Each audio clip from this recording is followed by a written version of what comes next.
Le dollar américain va-t-il dominer toute l'année 2024 sur le marché des changes?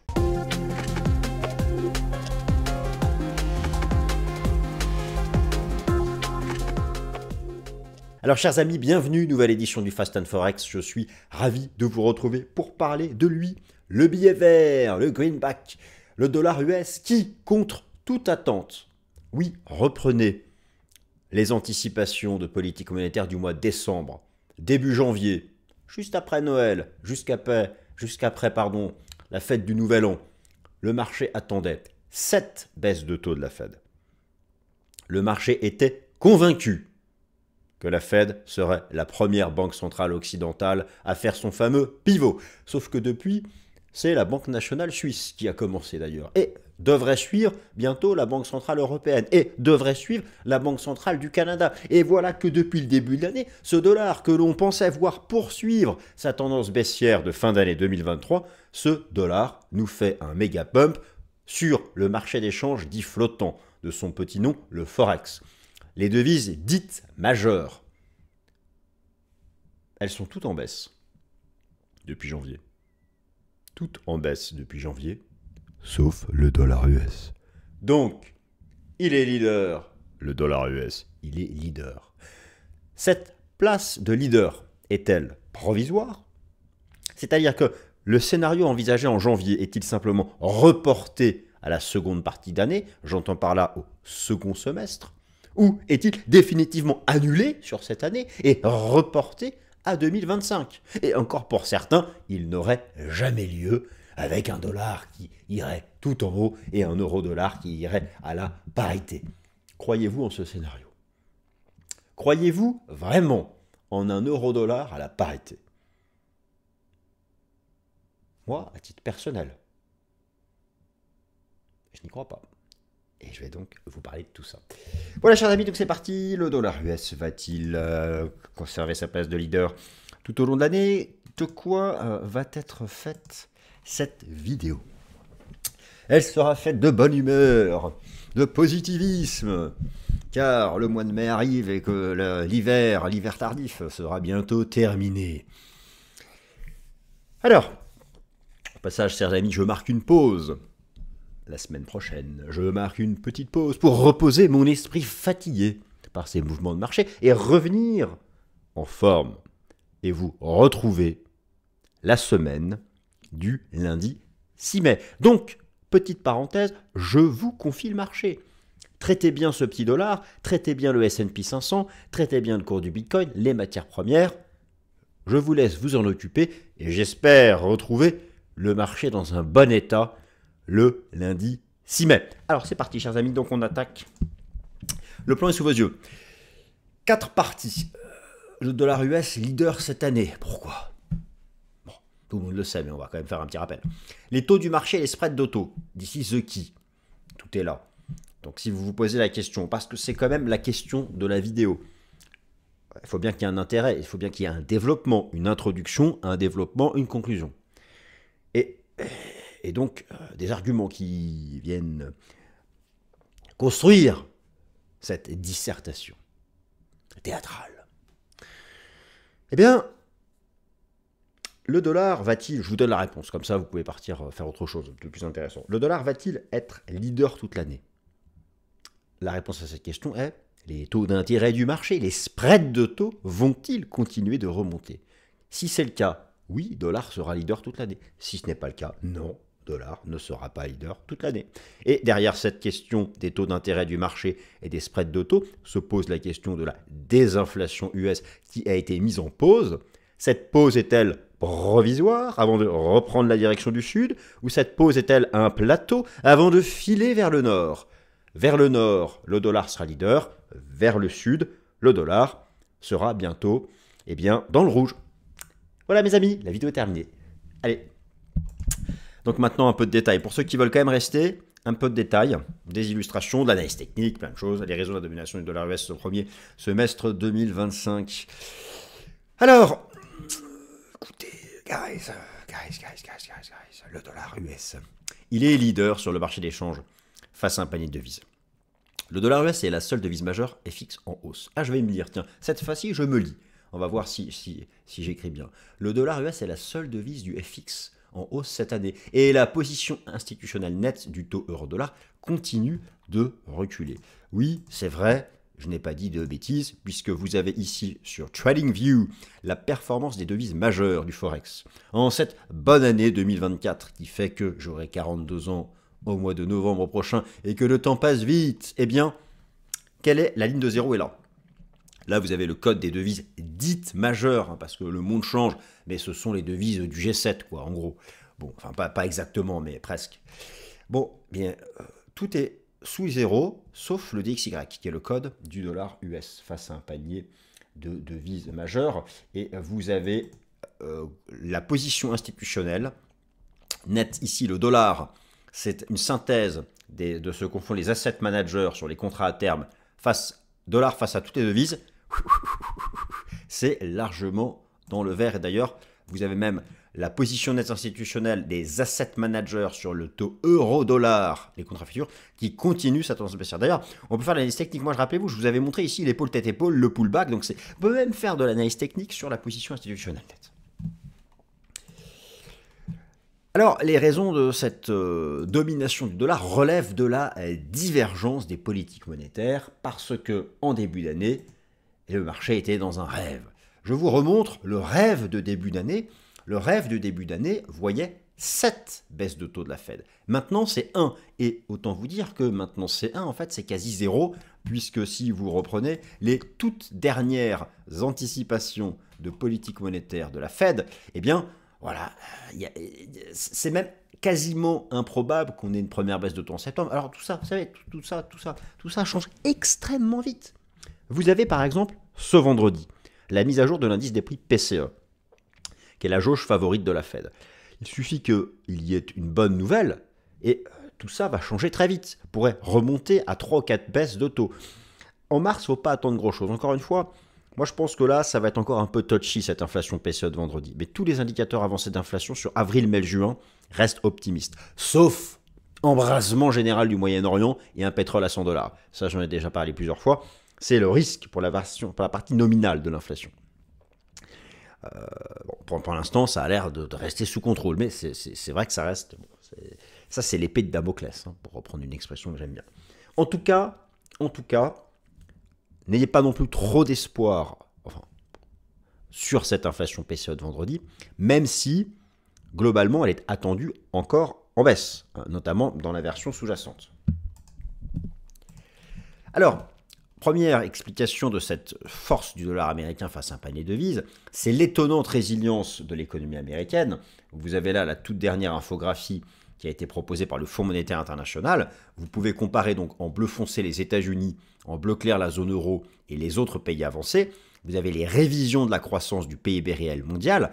Regardez comme ça a été révisé en hausse pour les États-Unis, alors que les autres économies développées et la zone euro, c'est de la révision en baisse. Donc encore une fois, la force du dollar face aux autres monnaies, tout est relatif. C'est parce qu'il y a une surchauffe non prévue, non attendue de l'économie américaine, alors qu'en Europe et dans les autres économies développées, la croissance est atone. Donc c'est avant tout quelque chose d'extrêmement relatif. Et si vous prenez les perspectives de la croissance économique mondiale, vous voyez parfaitement la différence entre les États-Unis et la zone euro. Vous avez pour les États-Unis une révision hausse, la zone euro non, le Japon non.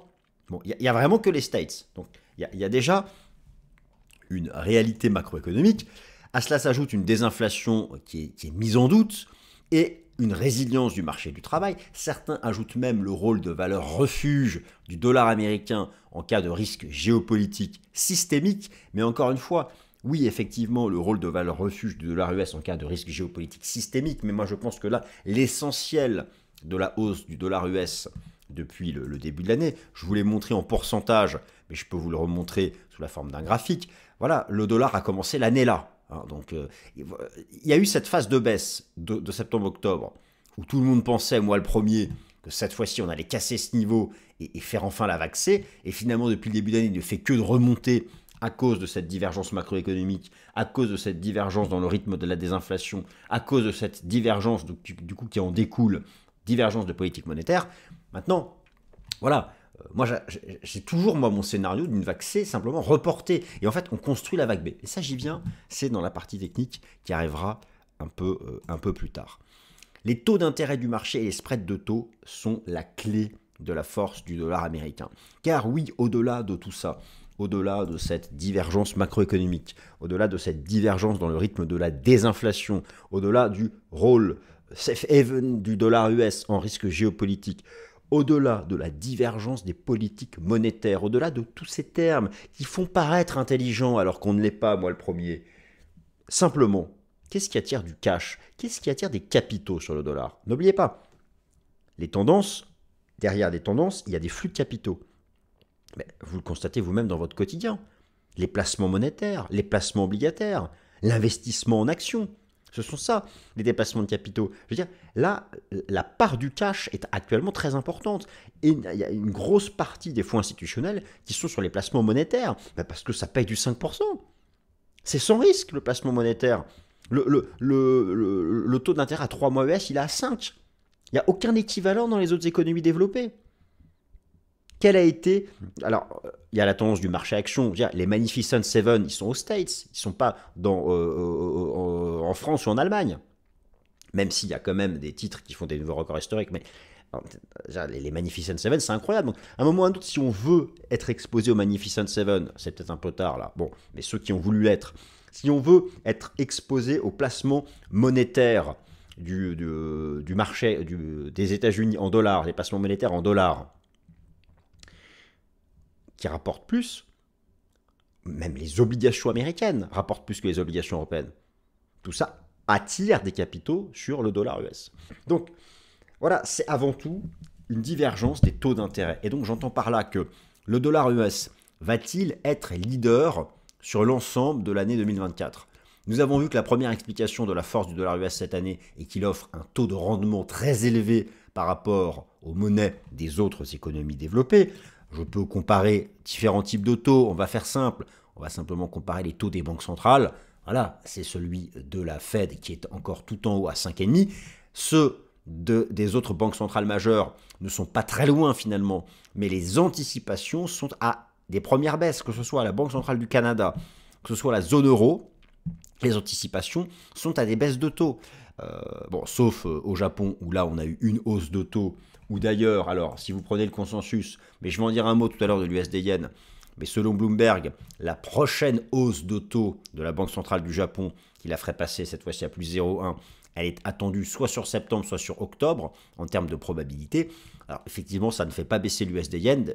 Moi, ma stratégie sur les Yen a été invalidée. Je ne fais pas l'autruche, je l'assume. Mais je vais d'ailleurs, en dernière partie, vous refaire un point technique sur euro-dollar, USD Yen et le DXY. Il y a donc clairement une double corrélation positive. La première corrélation positive est entre le dollar US et les taux d'intérêt du marché américain. C'est la base. Dollar US et rates. Vous avez ici la superposition du dollar américain face à un panier de devises en noir et le taux d'intérêt US à 10 ans. La corrélation, elle est visuelle. Elle est certes mathématique, mais elle est visuelle pour ceux qui n'aiment pas les maths.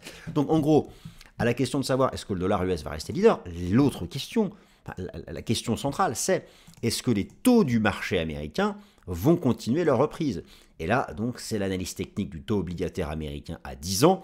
Je vous ai déjà fait un point complet dans le Top Gun et je vous ai notamment expliqué qu'en données hebdomadaires, on ne pouvait toujours avoir encore ce scénario d'une vague B qui retrace profondément la A, mais qu'en réalité, moi qui croise les différents outils d'analyse technique, tant qu'on ne casse pas le nuage hebdomadaire ici du système Ichimoku sur le dollar US, tant que ce nuage, c'est un signal qui marche dans les deux sens et qui est sans appel, c'est le vrai signal technique bearish, c'est lorsqu'on cassera ce nuage hebdo sur le 10 ans américain. C'est vrai que pour l'instant, ça ne vient pas. Et pour que cela vienne, il faut des bonnes nouvelles sur l'inflation PCE. Est-ce que ce sera le cas pour mars? Pas certain. Je pense plutôt sur avril-mai. Voilà, mais en tout cas, là, on est encore dans la zone de retracement. 61,8, 76,6 de retracement de cette première jambe. Donc, ça tient encore la route. Hein, ça peut encore tenir la route. Certains pensent qu'on ira à 5%. Là, si le 10 ans US remonte à 5%, vous avez la certitude que le dollar US remontera, lui, vers les 108, 109 points. Mais ce n'est pas acquis. Et tout ça va dépendre des fondamentaux. Donc la deuxième corrélation positive, la seconde corrélation positive existe entre les spreads de taux face aux autres monnaies des pays dits développés, j'insiste sur le dit, et la tendance du dollar US, car sur le Forex, tout est relatif. Il y a effectivement la remontée des taux US, mais il y a la remontée relative par rapport aux autres monnaies. Et là, regardez, c'est extrêmement explicite. Vous avez sur ce graphique, en bleu, le dollar américain face à un panier de devises. C'est lui qui nous intéresse dans cette vidéo. Et vous avez ici le spread de taux face aux monnaies, face au taux d'intérêt des autres pays dits développés. Par exemple, vous vous posez la question, pourquoi l'USD-CHF est en rebond depuis le début de l'année? Mais regardez le spread par rapport à la Suisse.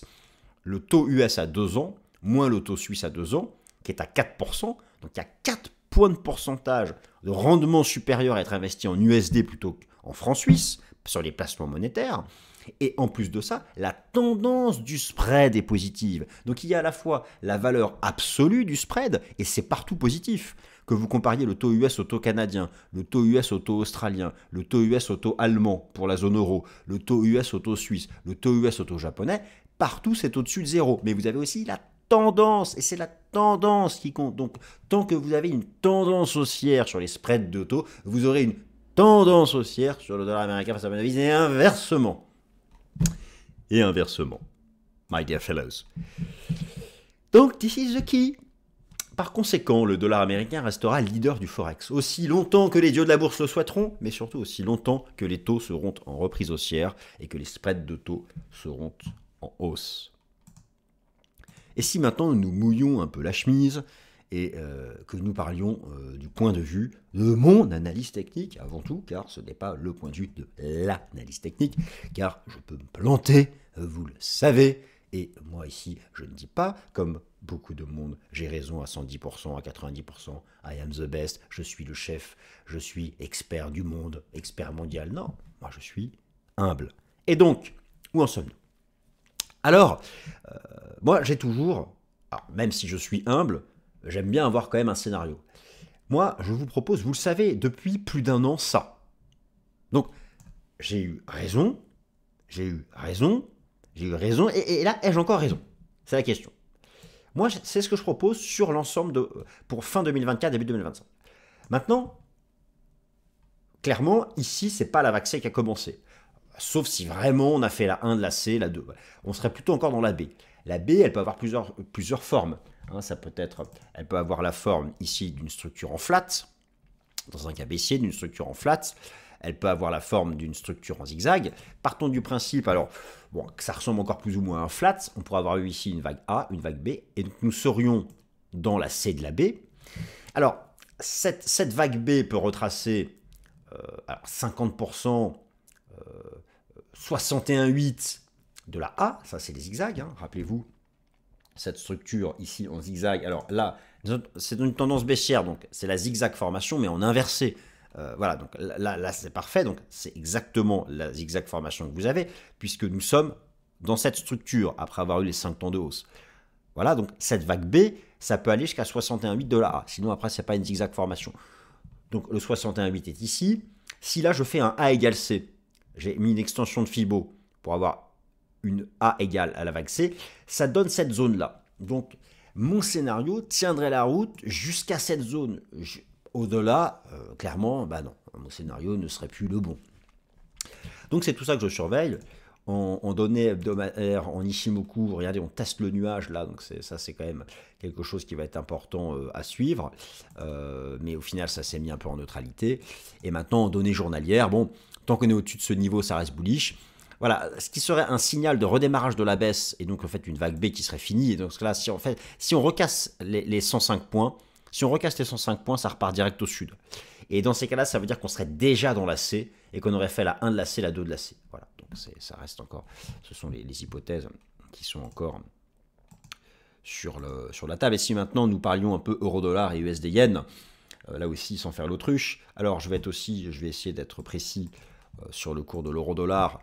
Alors, les hypothèses. Hypothèse 1, on a fait la vague 1 ici, et nous serions en train de faire la vague 2 en ABC, donc pareil, en ABC, structure en zigzag classique.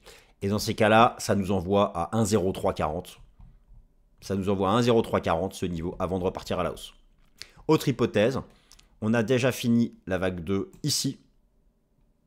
Et donc là, on aurait fait la 1 de la 2 et la 2 de la 2. Parce que là aussi, on voit aussi une structure en zigzag. Et là, pour cela, il faudrait tenir les 1,0630. Donc en gros, pour l'eurodoll, le marché arrive à tenir les 1,0630. C'est bien, boum, ça repart, on monte à un 10. On casse 1,0630. C'est le drop minimum à 1,0480 et même 1,0340. Et là, ça va vraiment se jouer sur les data US. Donc ça, c'est l'alternative pour le cours de l'euro-dollar. Maintenant, l'USD-Yen. Bon, l'USD-Yen, mon scénario est invalidé. Voilà, je le dis, je ne me cache pas. Le breakout des 152 yens a été invalidé.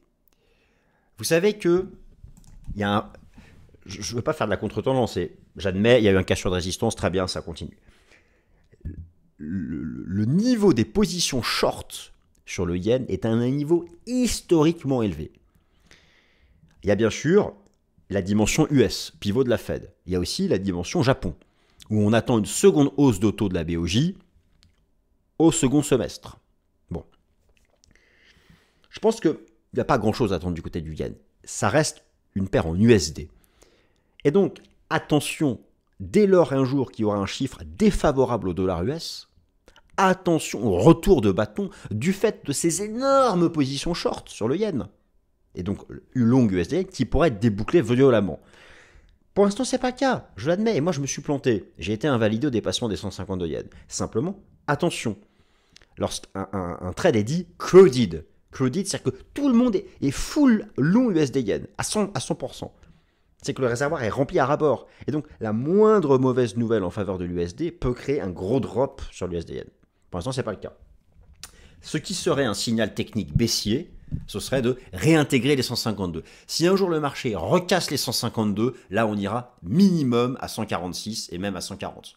Donc voilà. Mais moi, m'ayant été fait invalider ici, eh bien, j'admets cette tendance haussière et pour repasser baissier, il faut recasser à la baisse les 152 yens et venir invalider ici ce breakout. Bien invalider ce breakout. Voilà, chers amis, eh bien écoutez, j'espère que ça vous a plu. Vous avez passé un bon moment. En tout cas, moi, toujours avec vous. Je prends donc quelques jours de repos et j'aurai le plaisir de vous retrouver pour le Top Gun le lundi 6 mai et pour le Fast and Forex le mardi 8 mai. N'oubliez pas, je vous confie le marché. J'espère le retrouver en bon état. Merci à tous.